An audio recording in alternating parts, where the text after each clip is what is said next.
जय श्री राम दोस्तों। तो आज हमारी है दूसरी वीडियो। इससे पहले हमने एक वीडियो बनाया था जिसमें बताया था कि श्री राम वास्तविक है कि काल्पनिक। और उसमें हमने राठी की भी चर्चा की थी और कुमार विश्वास की भी चर्चा की थी, डॉक्टर कुमार विश्वास की। उस उस वीडियो में एक हमारे प्यारे भाई भ्राता समान है, उन्होंने कमेंट किया था एक, जो उसमें गाली शब्द का प्रयोग किया था। और प्लस में वो भीमवादी है। भीमवादी होकर गाली का प्रयोग करना ये गलत बात है वैसे तो, क्योंकि बाबा डॉक्टर साहब बाबा भीमराव अम्बेडकर हमें ये कभी नहीं सिखाते कि आप गलत मार्ग पे या गाली का प्रयोग करें। हाँ, और संविधान में जहाँ तक कि ऐसा नहीं कहा कि अगर संविधान में आपको कि कोई अब शब्द कहता है। आप शब्द कहता तो आप उस पर जाकर केस कर सकते जी जी। तो आपने ऐसा कमेंट किया है भैया, तो उस पे और प्लस में आप हमको शालीनता से बिना गाली से आप जो कहते हैं हम मान लेते हैं लेकिन आपने ऐसा शब्द का प्रयोग किया कि हमको आपके कमेंट पे वीडियो बनाना पड़ गया। और उन्होंने उसमें लिखा था कि ये आप लोग बच्चे हैं, आप लोग को ज्ञान नहीं देना चाहिए, और आप लोग जाके अभी पढ़ाई करिए। तो जी ठीक है, हम लोग बच्चे हैं, अभी हम लोग बहुत बच्चे हैं, अभी हम लोग पढ़ रहे हैं, जो हम लोग पढ़ रहे हैं उस ज्ञान को बस एक प्लेटफॉर्म के जरिए आपको प्रदर्शित कर रहे हैं। मेरा वो इंटेंशन नहीं था कि आप आपने से बड़े जाके ज्ञान दें। मेरा तो हम लोग का वो इंटेंशन है कि हमारे समाज मतलब हमारे उम्र के जो बच्चे हैं, हमारे समकक्ष जो हैं, वो श्री राम के चरित्र को नहीं जानते हैं। हम लोग बस उनको बताने का प्रयास कर रहे थे कि श्री राम जी हैं क्या। और भैया हमारे कमेंट कर दिए। तो उन्होंने 5-6 कमेंट किए हैं पॉइंट देके। उन्होंने बताया कि महाभारत वो और रामायण 3 से 3 बार पढ़ी है, ऐसे लिखा है उन्होंने। 5-6 कमेंट है, 2 कमेंट बना रहे हैं, अगली वीडियो आएगी और कमेंट पे तो आप देख लीजिएगा। पहला प्रश्न उठ के सामने आता है कि महाभारत का ये प्रश्न है कि 5-5 पत्नियों के होते हुए अगर स्त्री का चीरहरण पूरे सभा के बीच हो सकता है, वह समा हो सकता है वह समाज में बलात्कार और छेड़छाड़ तो मामूली बात है। ऐसा हमारे प्रिय भ्राता ने लिखा है। तो हिमांशु भैया, इस पे आपका क्या विचार है? तो पहले तो मैं आपको थोड़ा सा छोटा सा वो कहानी बताना चाहूंगा। जी जी। ब्रीफ केस में सुन लीजिए। जैसे कि जो कह रहा है कि 5-5 पतियों को होते हुए भी मतलब उसका ही रहा हो जाता है। तो इसमें देखिए द्रौपदी की तो इसमें कोई गलती नहीं थी। जी वो एकदम उसकी कोई गलती नहीं, उसका वहां से कुछ लेना न देना था। जी तो ये जो हमारे 500 पांडव होते हैं, ये जुआ खेलते हैं। जी जुए में पांच एक का खेल खेल रहे होते हैं। तो अब कुछ लोग ये भी कहेंगे, अब यही बात आ जाती है कि अब वो जो पासा था, जो ऐसे फेंकते थे पासा लोग ये, तो वो शकुनी का पासा था। जी और शकुनी का जो पासा था वो जादुई था। अर्थात शकुनी अगर चाहे तो अगर 3 लाना है तो 3 ही लाता था, अगर 9 लाना है तो पासा केवल 9 लाता, तो उससे अधिक नहीं लाता। तो जब वो पासा का खेल खेलते थे तो पांडवों को ये बात तो पता नहीं थी। तब पांडव जो होते हैं वो खेलते हैं, तो उनको इस बात की पता भी ना चले, इसलिए जो दुर्योधन होता है कई बाजियां उनको जीतने देता है, फिर कई बाजियां अपने जीतता है। वो सब कुछ मांग लेता है, सब कुछ मांग लेता है, बाद में पांडवों को कहता है कि अभी भी आप एक बार जीत सकते हैं, अगर आप एक बार भी जीत जाएंगे तो मैं आपका जितना भी जीता है मैं सब दे दूंगा। अपने को भी दाव लगा के। जबकि पांडव अपने को भी दाव लगा सकते थे। तो बाद में जब वो इसको मतलब पति को जब ये लगाते हैं, तो दुशासन जो होता है जबरदस्ती जाता है, मतलब द्रौपदी की जब लगाते हैं तो द्रौपदी को भी खा जाते हैं लोग। तो दुशासन इनको जबरदस्ती ले जाता है, इनको जबरदस्ती लेके आता है, इनके जो बाल होते हैं पकड़ के जबरदस्ती लाता है।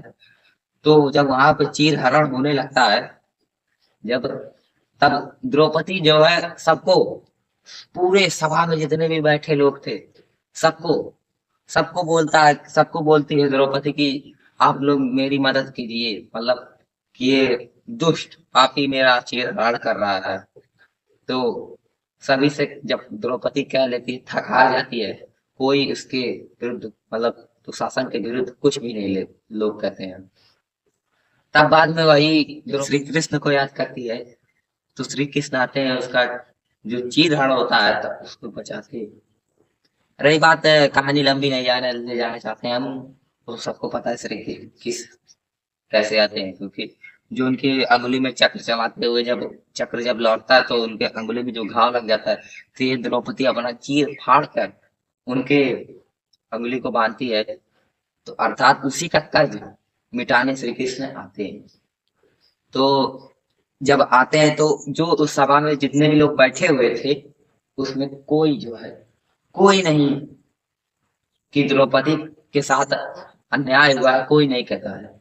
पांडव नहीं कह सकते क्योंकि उन्होंने जुआ में हार गए थे। जुए में जो हार गए थे पांडव, इसलिए कुछ नहीं कह सकते थे। केवल एक जो उस समय महामंत्री विदुर थे, उन्होंने इस पे बात उठाई थी, जो कि महाभारत के अंत तक जीवित थे। रही बात पितामह भीष्म जो थे, धृतराष्ट्र जो थे, और जो समस्त जितने कौरव थे, उन्होंने कुछ वो सब सबके सब कहीं किसी न किसी प्रकार से सबका सब वध हुआ। जो कि हमारे पितामह भीष्म थे, ये पूरे ब्रह्मचारी थे, लेकिन इन्होंने एक शब्द नहीं बोला कि नारी के साथ ये अन्याय हो रहा है। उन्होंने एक शब्द नहीं बोला, इसलिए उसके बाद उनको 100 बाणों की सैया पर लेटना पड़ा था, 100 बाणों की सैया पर। और जो धृतराष्ट्र थे, जो कि राजा थे, उन्होंने कुछ नहीं कहा था। जिनके ही पुत्रों, जिनके 100 पुत्रों का वध पांडव कर देते हैं, और सिर्फ केवल विदुर बोलते हैं, जो कि अंत तक महाभारत के अंत तक जीवित रहते हैं। बाकी जितने लोग भी उस सभा में नहीं बोले थे, उनको आगे चल के परिणाम मिला था। अर्थात इससे हमें ये भी सीख मिलती है, यदि हमारे आसपास कहीं भी अन्याय हो रहा है, अगर हम उसको देख के अनदेखा कर रहे हैं, तो ये हमें भी हानि पहुंचाता है। अर्थात पितामह भीष्म जो थे, उन्होंने जिंदगी भर ब्रह्मचार्य का उपासना किया, ब्रह्मचारी रहे, उनके सब कुछ ठीक था। लेकिन यहाँ पे एक नारी का अन्याय हो रहा था, नारी का अपमान हो रहा था, लेकिन उन्होंने एक शब्द नहीं बोला। अर्थात उसकी सजा उनको मिली, बाद में वो 100 पाणों की सजा लेते हुए। अर्थात और जो कहते हैं कि आज के समय में बलात्कार होना और छेड़छाड़ होना क्या मामूली बात है, ऐसा इन भाइयों ने लिखा है। तो देखिए, इसका देखिए जो ये द्रौपदी का जो है, द्रौपदी का जो है पांडवों की हार की वजह से चीर हुआ, इसको तो आप मान सकते हैं जी। लेकिन जो आजकल बलात्कार हो रहा है, ना तो देखिए वहां कोई द्रौपदी है, ना तो वहां कोई जो पांडव है, नैना को ना कोई वहां पांडव है। ये बलात्कार हो रहा है आजकल समाज में। ऐसे तो देखिए, अगर आप ये भी तो देखिए, जो हमारी जो द्रौपदी थी, द्रौपदी जी, तो जो उनके साथ जो अन्याय हुआ, तो उसकी सजा कहीं ना कहीं उनको बाद में मिलती है। दुशासन को दुशासन को मिलती है, जो कि उसके केस जो पकड़ के था, तो उसके बालों को जो पकड़ के बनाया था। तो जो द्रौपदी नारी थी, उसने अपने बालों को उस दिन से कभी भी मतलब गुछा नहीं था, अर्थात उसको खुला ही छोड़ दिया था। जब वही भीम दुशासन को लाते हैं और उसका जब भुजाओं को उसको उखाड़ते हैं और उसकी भुजाओं से अपने उसकी भुजाओं के रक्त से अपना बाल धोती है, तब जाके अपना बाल वो बाजती है। उसने उस दिन ये आप कह सकते हैं कसम खाई थी या प्रतिज्ञा खाई थी। तो कहीं ना कहीं इसका दंड दुशासन को मिलता है। पहली बात तो देखिए, इनका तर्क जो है ये थोड़ा साथ यहाँ पे द्रौपदी जो थी, द्रौपदी वो तो हारी हुई थी, अगर एक हिसाब से देखा जाए तो जुए में हारी हुई थी। लेकिन पांडवों ने भी यहाँ गलत कर दिया, बिना पूछे उसकी अनुमति के उसको जुए पे, अर्थात जुए के दाव पे लगा दिया था। तो यहाँ पे जो देखेंगे आप कि लगा दिया था, तो यहाँ पे जो होता है वो इस जुए को हारने की वजह से दुशासन उसका चीर हरण करता है। लेकिन आज के समय में जो ये बलात्कार या छेड़छाड़ का कर रहे हैं, ये तर्क इस पे नहीं सही बैठता है, ये तर्क इस पे सही नहीं बैठता। तो मेरा यही कहना है कि आप अर्थात एक ऐसे समाज का निर्माण करें, अर्थात जो हमारे भैया जी लास्ट में कहते हैं कि संविधान पढ़े, अर्थात संविधान क्या कहते हैं भैया जी हमारे, कि संविधान का भी संविधान संविधान पढ़ने से सब कुछ अपने से ठीक होना चाहिए। ठीक है। तो संविधान पढ़ने से अपने सब कुछ ठीक हो जाता है। देखिए इस देश में कितने लोग संविधान पढ़े हैं, लेकिन आज तक वो कोर्ट का चक्कर लगा रहे हैं। इसके बारे में हमारे भैया जी कोई तर्क दे सकते हैं? अर्थात आज तक बहुत लोगों ने संविधान पढ़ा है। हमारे जितने भी आप देखते होंगे, आप क्या कर सकते हैं, कितनी गैंगस्टर हैं, कुछ गुंडे हैं, पैसा दे रहे हैं, बच जा रहे हैं। संविधान पढ़े हुए हैं बहुत लोग संविधान पढ़े हुए अपने जब हितों का अपने मांगों की मांग करते हैं तो पूरा होता बहुत कम है, रेयर केस।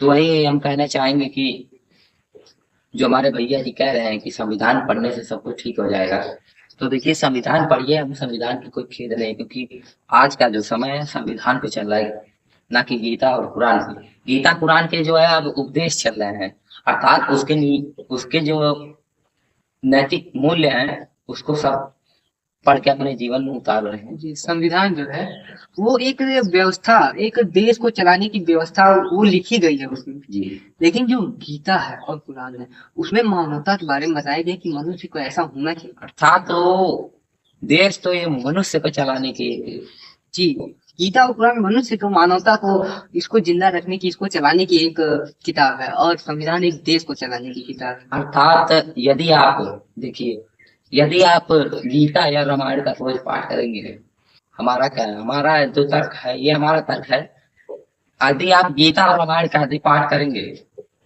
तो आपको इस अर्थात आपको ये जो नकारात्मक विचार है वो जल्दी नहीं आते हैं। हमने देखा कई बार, देखा क्या, हम जब पढ़ते हैं, हम जिस दिन नहीं पढ़ते तो कुछ होने लगता है बुरा हमारे साथ, लेकिन जब हम पढ़ते हैं तो नकारात्मक विचार एकदम नहीं आते हैं। अब आप लोग सोचेंगे नकारात्मक विचार यही नहीं होता है कि आवेग संवेग जो मनुष्य के आता है तो किसी नारी के साथ छेड़छाड़। नकारात्मक संवेद में और भी कुछ है।